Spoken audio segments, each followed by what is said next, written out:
right, guys, welcome back to Counter at Your Own Risk, episode 40, part 3, or C, where we will be talking about A Nightmare on Elm Street, number 3, The Dream Warriors, or Dream Warriors.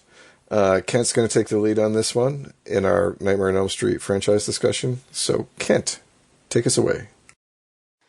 So I almost feel bad in the fact that I had the idea a few nights ago where I was like, hey, we should all get to, take 3 movies. I was like, yeah, I just really wanted to talk about part 3 a lot. This is the happiest I'm going to be throughout this whole podcast, because this is the movie that gets me. This is the movie that started it all for me, because it was the first one I saw. And I think, this is one of the rare times where most people will say that the original is usually the best, and that's often the case in horror. But this really bucks the trend. This is arguably the best of the franchise in a lot of people's opinions. And it's because it kind of just I don't want to say undoes what part 2 did, but kind of just ignores it and is like, let's go back to part 1 and things that worked about it and then tweak other things. So, we're introduced to a bunch of new people. This was like the first time I ever saw, what's her name, Patricia Arquette. And this was definitely my first time of seeing Larry Fishburne, later to be known as Lawrence. And he was great in this too. But he was actually one of the final, we can say he was one of the final people. He did not get killed somehow, which I always found interesting. Anyway, we find this psychiatric hospital, I think is what it is. It's called Weston Hills, and all these troubled kids are dealing with nightmares, and there's suicide, there's drug problems, basically it's like everything about troubled teens, and they're all just freaking lumped together in, like, I don't know, like, I don't want to say stereotypes, but I mean, quite frankly, you have the white and nerdy kid that loves D&D, and his name is Will. You got the big, tough black dude named Kincaid, which, what a great name. Kincaid will always be my favorite guy. You have Taryn, the badass chick, who later on wears leather and has switchblades. Two switchblades. 2, yeah. Well, I think girls get 2 switchblades. Guys only get 1. Maybe that's a thing. I don't know. I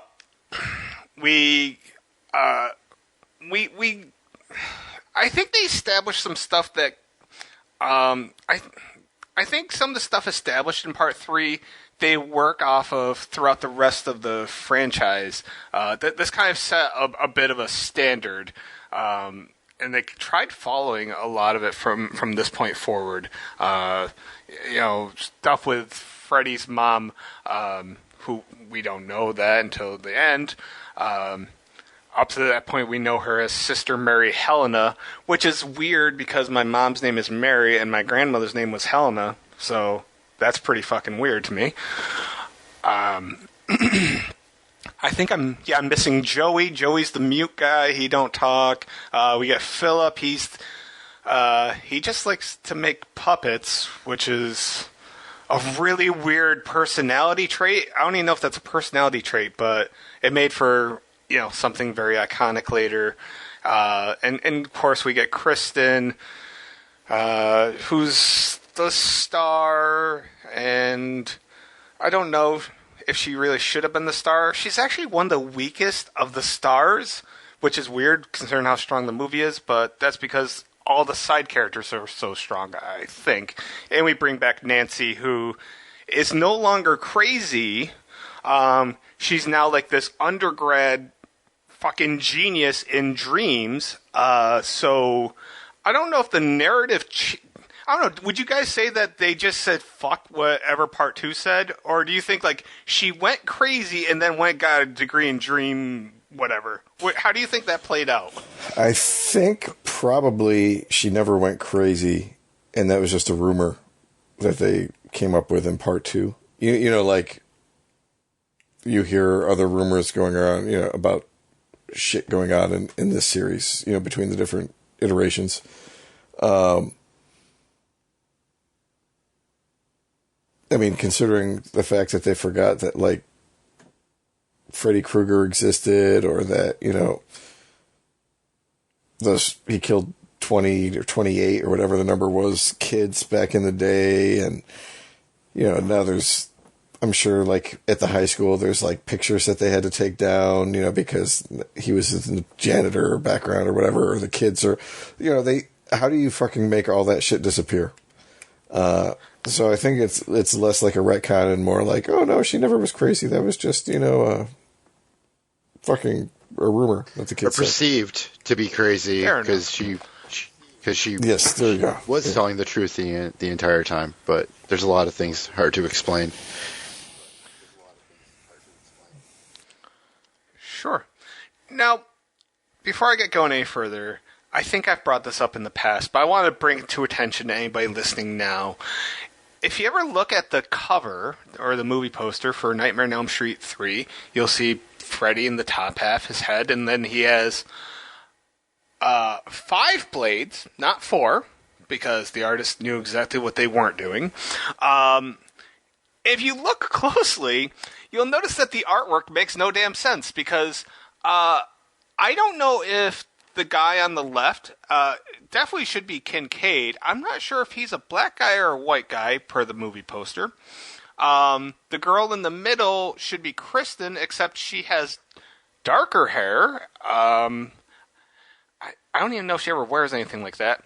Joey has a spiked mace and blonde hair. And Taryn has white silver hair and her switchblades.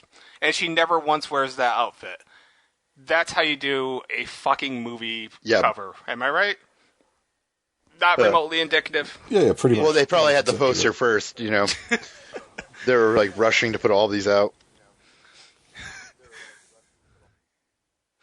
Yeah, like, nobody ever, like, stopped to be like... They probably, like, read, like, the character description, like, okay, we got this. And then, all of a sudden, like, they finally saw the movie, like, oh, we did everything wrong. But... whatever. I have this. I'm looking at this poster. I have it framed in my living room. It's the only movie poster I currently own, and I'm proud of this. This was the first one that brought on any kind of like celebrities. It had Zsa Zsa Gabor getting interviewed by what was his name, Dick Cavett, right? Yep. Yeah. I don't know. It's just like there's a cool mishmash of like some established people, and then Patricia Arquette went on to do some cool stuff. Lawrence Fishburne obviously went on to do some cool shit.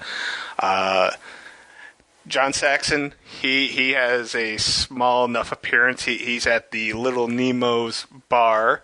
I enjoy that name for the bar. We get Kristen's mother. And she comes back in part 4. I'm so happy they brought her back for part 4, by the way, because she was great as the, I don't know, impatient mom, always going, andale, andale. She was fantastic. I would say, I don't know, correct me if I'm wrong. This movie stands out for a lot of reasons, but the creative dream sequences, the aura of the dreams where, if somebody's not getting killed, the aura was very creepy and like very artistic and great. But like the death sequences were all very quite creative and elaborate. I think that helps this movie stand out above the rest, or very high up on the list if it's not your number one. Would you agree with that? Go ahead, Kevin. Oh, this was my favorite movie as a kid of the series, and it is my favorite movie now of the series. I've always thought fondly, and I mean, I didn't know who Patricia Arquette was when I saw this when I was like, I don't know, 11 or 12 when we rented it. But, shortly thereafter, she was in True Romance, which is my favorite movie of all time. So when I went back, probably in like when I was 17 or 18 and I rewatched it, I was like, oh my God, like Patricia Arquette's in this, and Lawrence Fishburne, and Yeah. So, and I love Patricia Arquette, Academy Award winner, which is pretty impressive. This is my favorite in the series. I knew it was going to be one of the ones I liked best going back. There was shit I didn't remember about it, though, that had been a long time. I way expected more from Patricia Arquette because, like Kevin said, Academy Award winner. Like, look at her performance in Stigmata, and then look at her performance in this, and you can see somebody who just, like, either she hadn't had acting classes or whatever the director was giving her was not what she fucking needed. Chuck Russell isn't a bad director, but you're right. It seems like she was just wandering through this kind of directionless. However, what I would like to point out is, like you guys have said, Lawrence Fishburne was really good in it. And again, his character went against tropes. But what I hadn't remembered, and I have to bring up, is I think Neil Gordon is probably one of the best examples of a character, like, in an 80s horror movie, going against all of the tropes that you would have fucking expected for him to be. He believes, what people are trying to tell him. He goes along with it. When she asks him for the hypnocell, he gets it for her, even though he doesn't agree with her at the time. He tries to help the kid. I had completely forgotten that he even existed as a character in the movie, and I was like, holy shit, this guy fucking works. Like, he's a well-written character, along with being the interesting side characters, like you were talking about with Joey and Philip and Kincaid and Taryn and Will, being interesting for the dream scene. I was like, shit, like, if more doctors were written like this, there would probably be a lot less tropes in horror movies in regards to, like, the believability of shit. Witness, like, Dr. Sims in this. I was going to say, like, isn't Sims the perfect, like, antagonist to Neil? Like, she's what you always expected from the Doctor, and then we get Neil. Like, they are perfect rivals in their own way, right? Yeah, and it just worked. Like, I wasn't expecting... again, I remember the dream sequences in this one, but I didn't remember a lot of the shit going on outside, and I was like, oh, shit, like... I was like, he's really well written. That was something that, probably the fact that you can see Frank Darabont's hand from the screenplay in there with that. Absolutely. But like you said, yeah, the kills are creative, and this one really, even more than the first one, feels like the foundation for the series as a whole. Oh yeah, I think that 4, 5, and even 6 used more from this than they did from the original.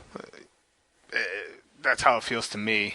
I was wondering, so, like, the kids all get dream powers, but, like, were the dream powers only limited to kids? Like, because Nancy didn't have a dream power.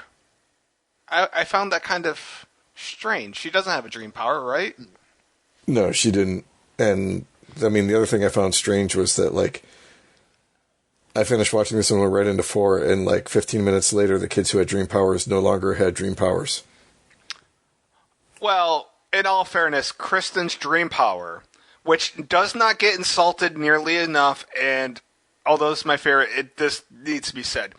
Out of all dream powers, she chose that she can do a fucking cartwheel. her dream power.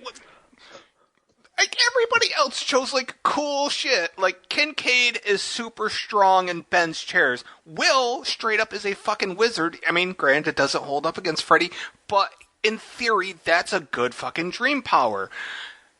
Well, what was Taryn's? I mean, she got switchblades, and then she never stabbed him. She got a mohawk, she was beautiful and bad, and she got weird blinking holes on her arms. Once again, I still think that's better than Kristen's. I think Kristen's was supposed to be less that she can just do a cartwheel and more that she can do martial arts, because she does kick him once or twice. Oh, Patricia Arquette's character? Yeah. Oh, well, her power... Her dream power has just been that she brings people into Yeah, dreams? that she connects all of them together. That was her dream power. But yeah, that was a super cheesy 80s. thing. But it's more impressive than all of them because she can connect everyone through her dreams. So it's very, I don't know. That was something that she was able to do since she was little, like a weird, telepathy thing. I'm not going to lie, too. She was fucking those guys up when they were trying to sedate her, too. So, I mean, that was impressive. Yeah. That was more impressive than anything she did against Freddy. I noted, I'm like, the guy restraining Kristen did a horrible job. That is one of my notes I am looking at right now. Like, just an absolute... The guy had to weigh twice as much as her and just was... she wasn't having it. And also, one of the grossest things, in a movie full of gore and stuff, but come on, the coffee grounds and Diet Coke, does that not, like, turn your stomach every time you see it? Didn't think about it. Honestly, I just think it sounds... I'm not a coffee fan either, so maybe it sounds grosser to me than it would to a coffee drinker. I don't know. It just seems like a really bad combination. No, it's gross. So, all right. I'd be remiss without saying that Dokken, Rockin' Like Dokken, fucking did the soundtrack, and one of the greatest soundtrack songs of all times with their song Dream Warriors. But they also did another song called Into the Fire, which was the opening song when Kristen was... I don't know, is that paper mache what she was doing when she was building the house? I don't know what the fuck that was paper mache. Okay, I've just never done it, so I wasn't sure what the hell that was. Okay. So Dokken did the soundtrack, and it was a great soundtrack. It's either number one or number two, depending on if you like quality or quantity. Now, I know I brought this up, but later on we're going to find out that Freddy supposedly has a weakness to seeing his own reflection, yet towards the end, Freddy's in like 12 different fucking mirrors in a hallway looking at each other. Would that not count as Freddy looking at his own reflection, or am I overthinking this? No, I would say it counts. Another thing. How, practically, how do they ever possibly explain Jennifer's death? There was no table close to the TV. She was super short. She would have had to stand on something, and then we're saying that little girl was strong enough to headbutt. I'm pretty sure those screens back in the 80s were relatively thick TV screens. How the hell would they have ever possibly explained her being able to do that? Yeah, that's a really good question. Oh, yeah. I mean, like, suicide by television. It's welcome to prime time, bitch, right? I mean, I think that scene is so cool that they're like, whatever, like this is a movie about someone who kills people in their dreams. Like, moving on. The coolness factor is so much better than the practical factor, right? Yeah, absolutely. I've got a couple of questions. Yes. All right. So when Kristen is paper macheing the house, we get the new version of the house. So what the fuck is the deal with that? Like, is it implying that it's been so long since part 2 that the house is just fucking run down now, and the shutters are all fucking falling off and broken and that? Yeah, I think so. Wouldn't that house... Okay, so we see the neighborhood at various points in time throughout the franchise. It's a pretty nice neighborhood. Yeah. And yet you have this really rundown place that has this horrible history. At some point, wouldn't that house have just been just tore down and... Yeah, there's no way in that neighborhood they would have let that house go and ruin everybody's fucking property values instead of just fucking bulldozing it. Well, I just think it was like a story purpose of like, okay, so this one is not about the house. That house is destroyed. This is like, and then they creatively like get everyone in a... They introduce all the characters in this hospital so you can do it like in one scene. Where like boom, boom, boom. These are these characters. These are their different personalities. There's like 5 of them, right?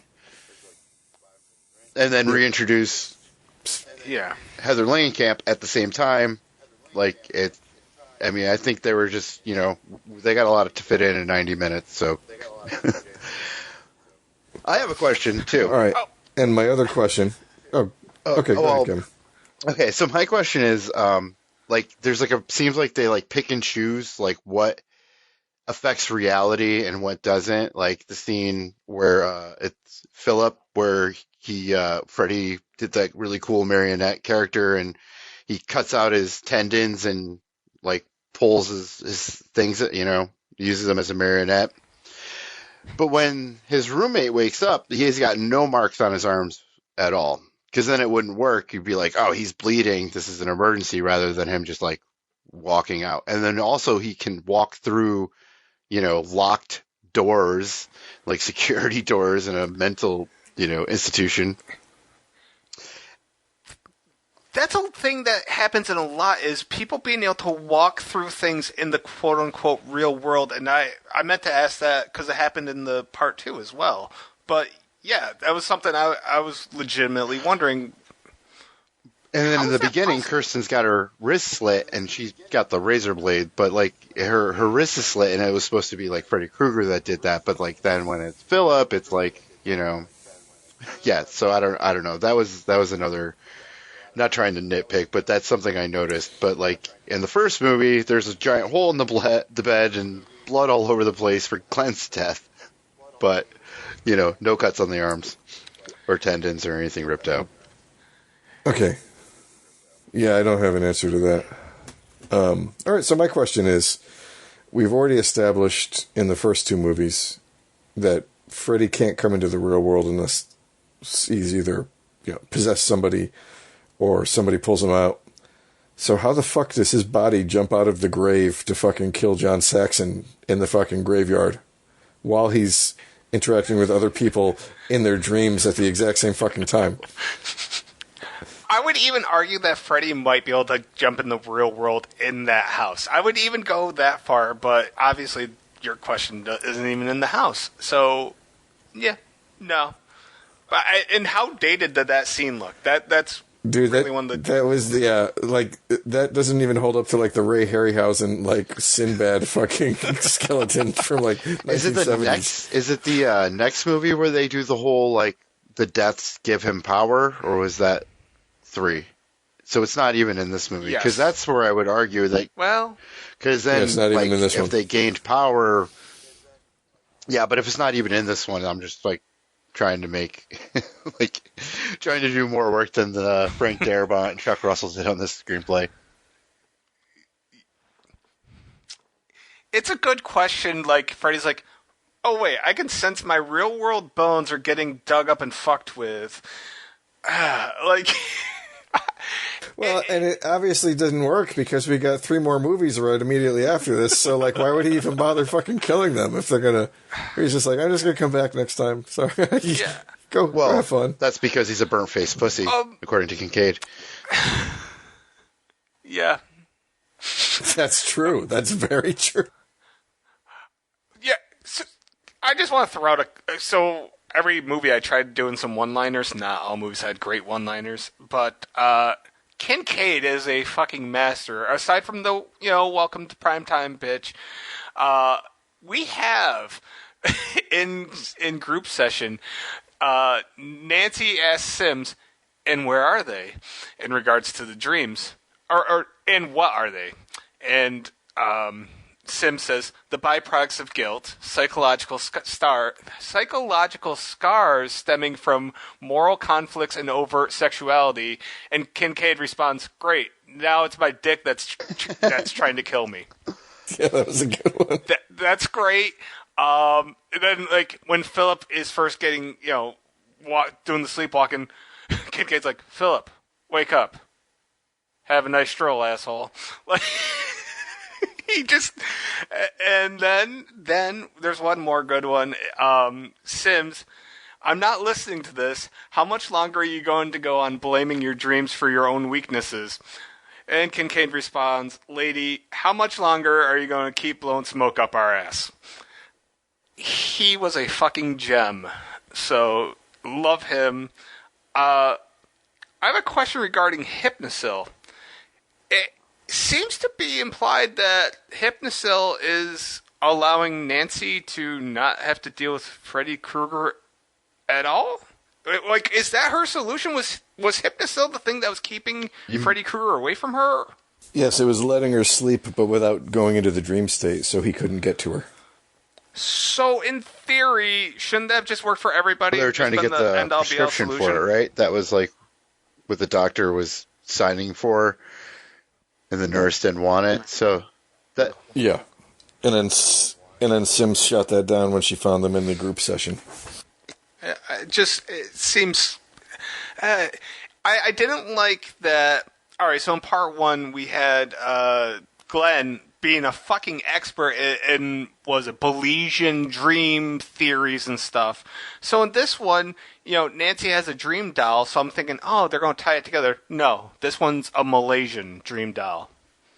Like, why not just tie it together? Like, why not? I don't know. Yeah, she could have even just thrown out one sentence, been like, yeah, I got into this because of one of my ex-boyfriends. Yeah, right, I started studying dream cultures. Let's see. Now, here's another question. How the fuck did Nancy just magically wander in? Now, this is a psychiatric hospital, and she's brand new, and she's just going to let herself into the, I don't know, presumably like the emergency room aspect of the hospital to sing a fucking nursery rhyme to Kristen? Like, what was the security protocol here? I mean, obviously it's not that good if, people can just walk through your fucking doors while they're sleeping, so.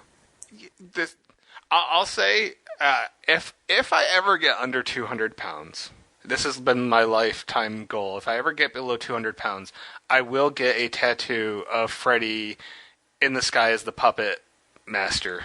But as a fat guy, fat people look horrible with back tattoos, so I will only do it if I ever get under 200 pounds. So that's my treat ever. Just throwing that out there. Lifelong dream. All right, universe, make it happen. Yeah, yeah. Yeah, maybe. How, they mentioned that a kid cut off his own eyelids to stay awake. Wouldn't your eyes just dry up, like, immediately and become useless? I don't think it would be immediate, but yeah, as soon as your tear ducts just empty out and there's nothing left. After it stops bleeding. Yeah, that's pretty crazy. We don't get to see that, though, right? No. But we do get to see that Joey has a teardrop on his face, like he served time in prison, which I always found to be kind of a weird thing, right? Yeah. Let's see. I am trying to find... I had a lot of notes here. I was also trying to figure out, like, the time frame. I feel that this was 7 years after the original. Which, I mean, isn't too much of a leap, because this was, 88? 87. The original came out in 84, so that was 3 years. Another 4 years, there really isn't a huge difference. It made Nancy look Would older. you have expected Nancy to be a senior in the first one? Yes. Because, I don't know. I mean, I would have picked maybe sophomore or juniors. Yeah, I think they were written as, like, 15 in the script, so I mean, anyways. that would 7 years would put her as an undergrad at 22. Okay. I don't think so. Not a renowned dream studying undergrad. Yeah. I like that Philip, in one of the group sessions, he's like, people keeps telling us that this is mass hysteria dreaming, but the fact that they all dreamed about the same guy before they ever met doesn't seem to impress anybody. I think that's one of the best lines in the whole movie, and all the adults are just like, well, whatever. As is typical Nightmare on Elm Street fashion, where the adults are mostly idiots. Yeah, no shit. I mean, that right there, like, if my kid came up to me and said, Dad, I'm having nightmares, and, like, people 16 states away are having the same nightmare, I'd be like, okay, maybe something's going on. Doc, how about you fucking listen to my son instead of just fucking ignoring him? Yeah. Oh, can we talk about how creepy the male nurse guy is that is just standing and waiting outside the girls' bathroom, waiting for Taryn to come out so he could offer her drugs in exchange for sexual favors, presumably. Yeah, that's basically like, rape. Really, they could not have made him. I don't know if they could have made him any more creepy. They could have had Richard Brake play him, and then he would be creepier. Gosh, Richard Brake would have been young and still creepy, I bet. Oh yeah. I've often wondered, how do the doctors explain the message written on Joey's chest? I can't even remember what, whatever Freddy wrote on his chest and carved it. Doctor checking, how the hell did this get here? That would be a reasonable question, I would think. In the junkyard, am I the only person that when they see the red card that they think of Christine? No. Okay. Just wanted to make sure. Did anybody laugh when Skeleton Freddy kills Saxon and then does a little victory dance and fist bump? I laughed, but it wasn't in a good way. Oh no, it wasn't in a good way at all, but it was funny. Probably in the worst way possible. And one other thing. Did it strike anybody weird that, at the funeral, a funeral's a really serious thing. All of a sudden, Neil sees the nun. He's just like, fuck this funeral. I gotta go talk to this nun that I talked to once before. That's weird, right?